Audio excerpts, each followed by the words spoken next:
You're listening to Sox in the Basement, a production of the Broadcast Basement Limited, where every show is 30 minutes of good and comes from a basement bar on the south side of Chicago. Pull up a stool, pour a cold one, and join us right now for Sox in the Basement. Heard everywhere podcasts can be found, and always at soxinthebasement.com. In this episode, I don't need to get into too much how bad of a manager Pedro is, right? I think I've hit that nail with the hammer multiple times over the last couple of episodes. I mean, I'm trying my hardest not to celebrate injury, but Andrew Vaughn being injured and Andrew Benintendi to the IL forced him to play guys that should have been in the lineup. And then you see Dominic Fletcher go over the wall to pull a ball back. And you see opportunities for Fletcher and Colas and more for Corey Jokes. And just there's more opportunity for the guys you want to give opportunities. And you're kind of hoping Martin Maldonado gets a hangnail or something so that Corey Lee can get more playing time as well behind the plate. So, it's unfortunate that that's what you have to almost root for now. Is that, oh, gosh, I just wish this guy who's hitting under 200 would get hurt. Not seriously hurt.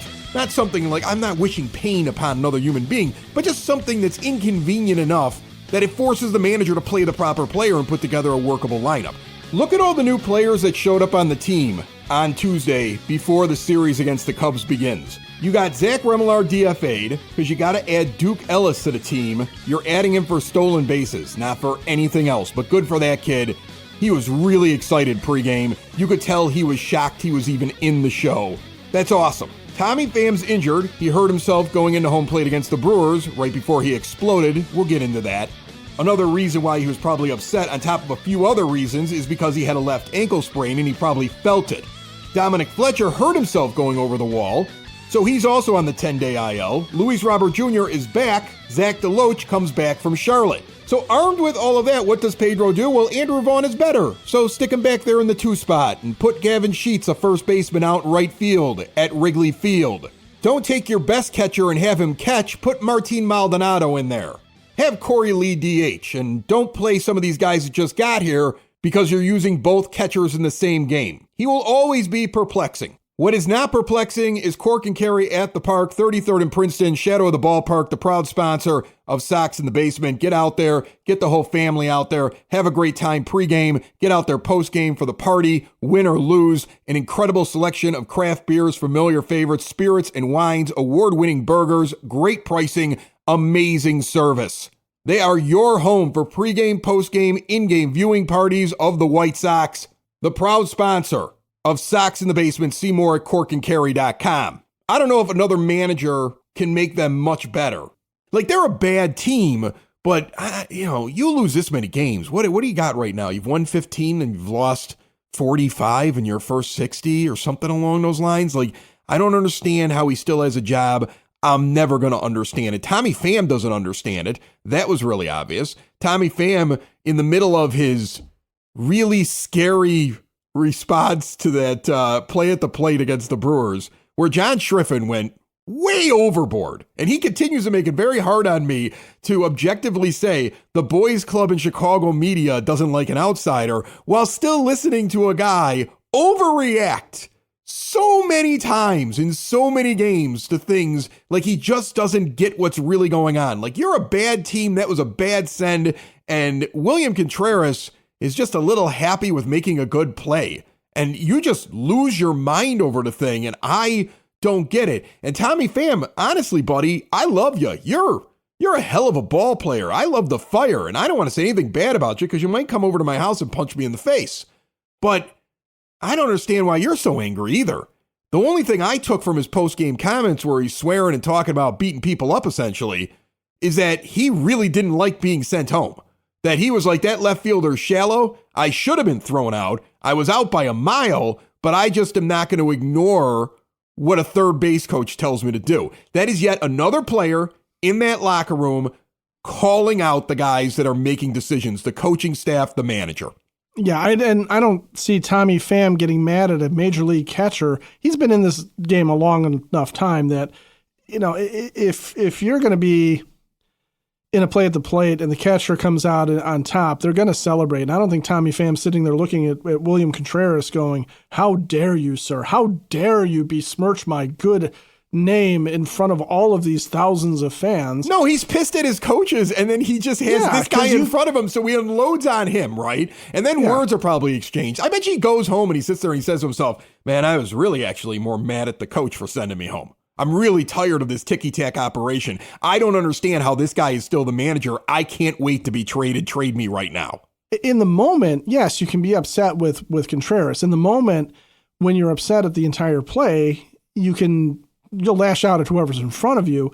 And even in the postgame, he might still be sitting there. I mean, maybe Contreras said something to him. Maybe one of the Brewers said something that hasn't really come out.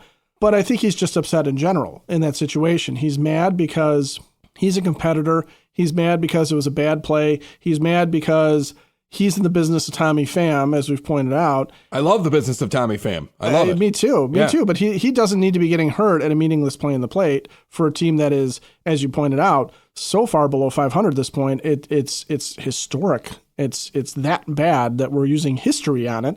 And John Schifrin gets way out over his skis with it. But even at this point, I don't know that there's any reason to defend him or not defend him. I also wonder, does the new network coming up, do they hit the reset button entirely? When they hit the 2025 Well, it games? all depends on what the PR department's been instructed to do by the miser. Because look, the miser runs everything. The miser who claims that he wants to win runs everything. And then the PR department is the arm that goes out there and tells the peons, the fans, what they should think and shames them for thinking anything that's against the company line. And John Schifrin was clearly hired to speak the company line. All right. I mean, look, I've been in media interviews before. I've gone into radio stations before. Sometimes you sit there and they're trying to tell you, like, look, we want you to have a personality, but we want you to have this personality. We're looking for somebody that's going to do this, that's going to say these kind of things and have this opinion. And we want to keep you in a box. Sometimes you walked out of those interviews as a broadcaster and said, this is not what I want. I would imagine that some of the candidates that they would have had throughout the process probably heard what they needed, which is total positivity at all times and a push for you to come and spend your dollars in the ballpark, no matter how bad things were, and no negativity whatsoever. Like saying things like, I think we're losing because we're running in the teams at just the worst time when they're hot. And then Steve Stone just giggles because he's like, that's absurd. Like, I know you're supposed to say it, John. I know they told you to say it, John, but I can't believe you said it. Like, he's laughing at him when he says that kind of stuff. So, I mean, like, he's the perfect guy for what the PR department wants to do. He does get picked on because he's an outsider.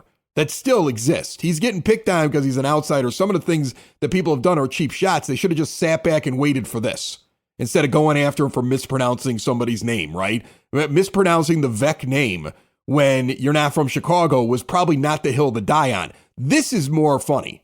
Like this stuff that he's doing now, I get it now. Now laugh your butt off at him. Because, he wants to be positive, and I know there's a section of the fan base that just wants nothing but positivity. But even Hawk Harrelson didn't do this. Even Hawk would start saying things about the team.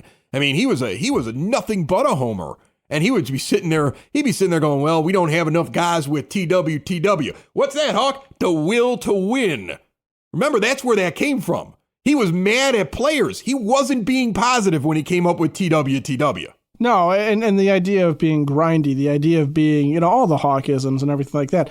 Where he was a homer was when he would get mad at an umpire. What are you doing, Wegner? And then disappear for 3 innings because he's muttering to himself and swearing. I mean, that was where Hawk was over the line. What Schifrin's doing, you're right. I mean, and we talked about the whole Bill Veeck thing and about how there are guys in Schifrin's ear who need to give him a pronunciation guide, who need to prep him for that, especially because it sounded like it was pre-recorded. There's some producer who screwed that up for him as well. Yeah, but you're not screwing up this. This is him. This is what he's been instructed to do. And when you're making comments like, we're just running into teams at the wrong time, you're getting Steve Stone to laugh, and Steve Stone knows how this job works. And he's sitting there laughing because, remember, Steve Stone sat next to Harry Carey. The exact opposite of John Schifrin is Harry Carey. Yeah. He's the he has now seen the entire spectrum of broadcasters, where you have a guy like Harry who'd be like, these guys suck, pour me a beer. And you have this guy over here who makes an excuse for everything. And it boggles his mind that the team is bad. How are all these moves that Pedro's making not working? How is Andrew Vaughn not hitting 300? This is mind-boggling to me.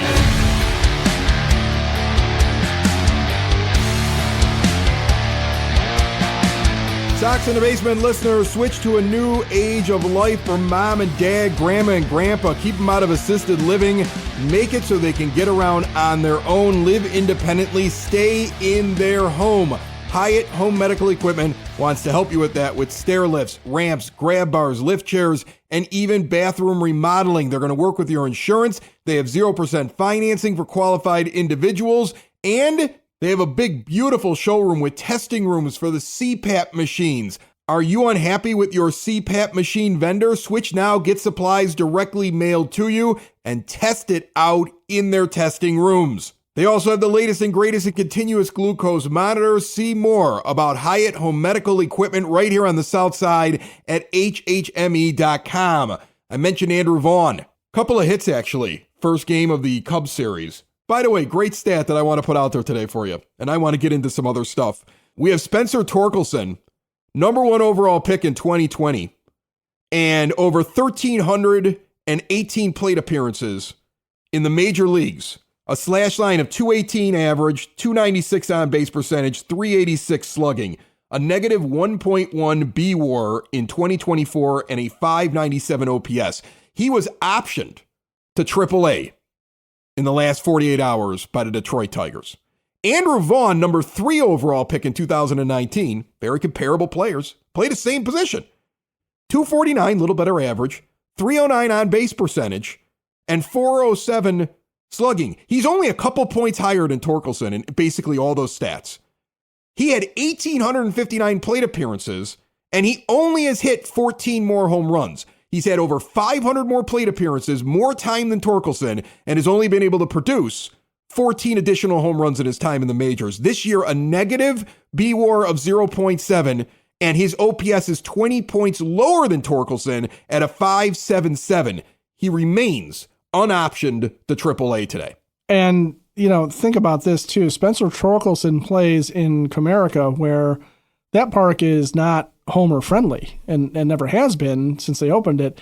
And Andrew Vaughn plays in a park that is largely regarded as being a park that's easy to hit home runs out of, and he's had more opportunity, only hit 14 more. He's done some things, I suppose, to give you a spark, a little shot. Every time we talk bad about him, he seems to go out and hit a home run the opposite way in a meaningless game. But he's just not shown that he can consistently develop into a 20 to 30 home run guy who's going to hit for a decent enough average, who's going to then hit enough doubles to justify being the first baseman on a major league team. You either got to hit for a lot of average if you're going to play first, or you got to hit for a lot of power, and he's doing neither at the moment, and Torkelson's doing neither. So the Detroit Tigers, who are run like an actual organization, believe it or not, yeah, they moved on. Yeah, they did. They moved on. And Major League Baseball moved on from a player for life. I want to get to this before we talk Cubs Sox and we talk about the new network, because I love the story that came out on Tuesday. Several Major League Baseball players suspended for gambling on Major League Baseball games, and one Major League Baseball player banned for life. Major League Baseball had kind of led into it 24 hours in advance, saying that some of these guys were under investigation for betting on baseball. And then Tucupita Marcano on Tuesday is thrown out of baseball for life after placing 231 Major League Baseball bets, including 25 bets on the Pirates when he was on their injured list playing for them. Now, here's the amazing thing. Out of 231 Major League Baseball bets, Ed, he only won 4.3% of his bets. Oh, no. Dumb. You're dumb. Yeah. That is astounding to me. Then you have a couple of players that were suspended for a year. I mean, one of them's Popeye Rodriguez, who was with the White Sox at the time. He bet $749.09. How do you spend? He must just be rolling things over. Okay, on baseball. Clearly, yeah. Nobody throws down. I got a nickel and 4 pennies. What can I get for that? He spent about $750 in bets. He's out for a year. Jay Groom's out for about $450 worth of MLB bets. Michael Kelly, he is out of Major League Baseball for a year. He spent just under $100 on Major League Baseball bets, an average of $9.92 per bet. So he was a small bettor. And Andrew Selfrank, $445 on baseball. Now, I think there's far more players that are betting in baseball. I think umpires are betting on games. I think referees are betting on games. I think all these officials in all these sports are betting on games. I think all these players are betting on games. I would be shocked if it wasn't rampant. I think for finding 5 guys, you've got 500 more that you haven't found yet. The fact that you can just go on your phone or you can have a buddy place a bet, and some of these bets that you can find on like FanDuel or something like that, and I'm just picking one, so I don't know if they have this specific bet, but I've seen bets before where it's like over under a hit and a half for this guy tonight. So you're telling me that guy knows that if he can get his buddy to go make a bet for him on a phone, and he can't have 2 hits in that game, and he can drop some coin to make some money, that guys aren't doing that? Give me a break. To me, the betting is rampant, and this is just scratching the surface. And personally, as somebody who once lived in Nevada when it was the only state where you could actually bet, especially on sports games, and was exposed to it in a more traditional sense, I learned very early on that most of these bets are sucker bets. That's why I don't do them. That's why I really don't bet on games. That's why I avoid them. That's why I wait for something that's so egregious in a line, and I go, okay, well, maybe this one for fun, I'll throw some money in. But I think if you look, 99% of people that bet on sports, if they're really honest with themselves, they've lost over a period of time, or they basically broke even. And for the stress, what did they really spend all that money on? It seems crazy to me, but it's the way that things are these days. Everybody loves to bet on games. It's not my thing, but everybody loves to do it. But on top of the stupidity of throwing away essentially your career, because these other guys, they're out for a year. I don't know, man. Some of these guys are developing right now in the minors. They're never going to get a chance, right? This killed them. But after that stupidity and Tucupita Marcano losing his baseball career over that little amount of money, and he didn't win anything, he lost it. Then you see Shohei Ohtani's news break an hour later. Major League Baseball chose to show you that they are going to slam these lesser players and throw one of them out of baseball. And like an hour or so later, it comes out they've completed their Shohei investigation. He's cleared on all charges. I thought that timing was interesting. Oh, interesting, huh? Yeah. That's a word. That's a choice of words you could use to say that. Interesting. Interesting. Yes, fascinating. You're the biggest player in baseball with a possible gambling scandal. And we've completed that investigation, and you announce that you've completed it and cleared him an hour after you throw somebody out of baseball and a bunch of lesser peons are suspended for a year. Yeah, I mean, poor Oakland A's reliever Michael Kelly, who clearly was on the same budget that the A's are on when he was making bets. I mean, only $9.92 a bet. Yeah. He had a net win of $28.30 over all of his bets. Yeah, you look at these things and you sit there and go, you're right. All the prop bets, all the little things you can do. A lot of people who are gamblers are really, it's a hobby for them, right? They throw their money towards that the way, some people throw their money towards, being snooty about craft beer. I mean, it's just, it's a way to do things that, they like the stress, they like the action, they like what happens, but they know, you're right. They probably know that they are going to lose more often than they win. When they do win, when they are able to break even, when they are able to pull a little bit of money out of it, that's a bonus for them, right? But I always question when you're a major league athlete, when you're involved in the game, unless you're going to go big, okay, why bother to go at all? Because you're right. I mean, you can sit here and look at it and say, okay, what Pete Rose did, now apparently what Tucupita Marcano did, I don't know that he's the Pete Rose of our era because he's Pete Rose without the hits and the accomplishments. I was going to say he's probably got enough hits in his major league career to fill Pete Rose's stat sheet for a weekend if there was a doubleheader, maybe. But, the guys, the names that you read off, Jay Groom, okay, sort of a fading prospect. Jose Rodriguez, who was with the White Sox, who was, kind of a fading prospect. I have no idea who Andrew Salfrank is, but he's got an extra A in his name. Maybe he should have gambled that away instead of actual money. So there's a lot of things that go into this. And you're right, it probably is really, really rampant.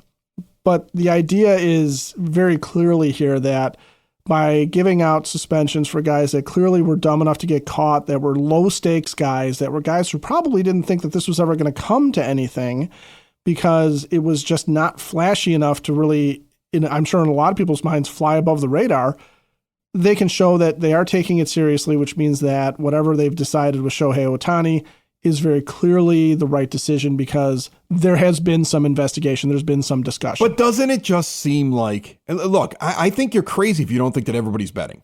I think you're nuts if you don't think everybody's betting. You see things on a football field sometimes where you go, huh? You see some of these really weird calls by umpires sometimes and you go, I know they're blind, but that's pretty blatant. You see decisions that are made in games at every level.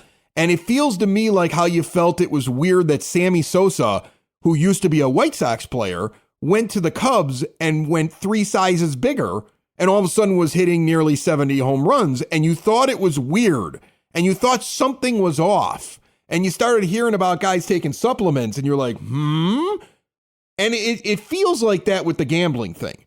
And it feels like Major League Baseball was like, all right, we've got a major scandal about to break here and we cannot just clear him and keep credibility. Who do we know that we're sure is gambling and it doesn't matter? Because none of these guys matter. Tucupita Marcano went back and forth from the Padres and the Pirates so many times. He had maxed out his frequent flyer miles. He was traded back and forth. This is a guy who never really became what they always wanted him to be. He's not that good of a player. Okay, he's become depth. Right, he's a quad A player. You know what you have with these players is nobody important really being caught for minuscule amounts of money because they really never made any money. And then Major League Baseball goes, see, we caught somebody and we threw a guy out of baseball for life. And I don't believe these are the only guys that are doing it. And I don't think Major League Baseball believes it either. But they don't want to break this scandal, just like they didn't want to break the steroid thing. See, Major League Baseball has a credibility problem with me because they knew what was going on with the steroid thing. And it might have been a different commissioner, but it's the same owners running the same game, all looking at profit. There's a Jerry Reinsdorf in every building. They just take a different iteration. I don't trust them with this because I see this game that was played. Here's a bunch of people that you probably never heard of. We caught them. We don't think there's any other gambling going on throughout Major League Baseball. And definitely Shohei Ohtani, the game's biggest star, didn't do anything. This is one of those things, too, where, remember, when Pete Rose was doing this, the gambling had to be done through spurious means, right? Yeah, you had to have some shady figures involved to really make this work for him. And now it's an app that you download, and you just try and mask it as best you can, or you have friends make the bets for you, like you said. I mean, the idea of gambling on sports is so prevalent and so readily available that it would be foolish to sit there and think that this is not rampant across the game. And it could be in the umpires, it could be in the managers, it could be, and I don't want to feed into conspiracy theories about why Angel Hernandez just decided to retire or why Pedro Grifol seems to be unable to win a game. There's a lot of things that you can sit there and look at though and go, well, that was weird, right? But more to the point is it's an easy thing to do. When I said people make it a hobby, that's why. It's an easy thing to do. It's a hobby situation now because it's not involving Vegas. It's not involving finding a guy in a dark alley somewhere to hand off some cash who's going to come after you if you don't make good on your bet. You can just do it anywhere and everywhere on every sport, on anything.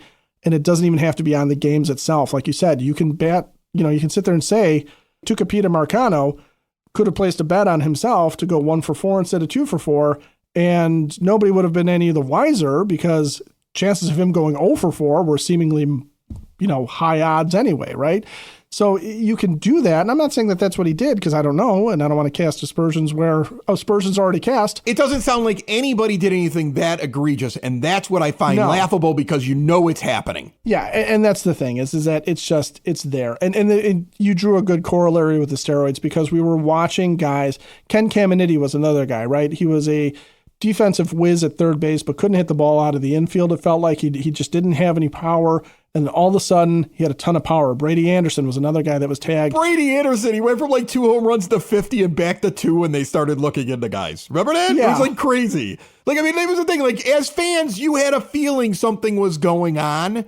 And And they knew. I mean, all the investigations show that Major League Baseball knew. And so that was my first thought when I saw these meaningless players. I mean, I'm sorry. These are not important players. These are guys that, again, you're just like, oh, they caught some guys gambling. Well, I guess they're keeping the sport clean. No, they're not. Like, I don't believe that nobody that of any importance is gambling. And I don't know if Shohei did it or not. It really could be his interpreter was given his bank account information and allowed to take money out at will because he trusted the guy so much.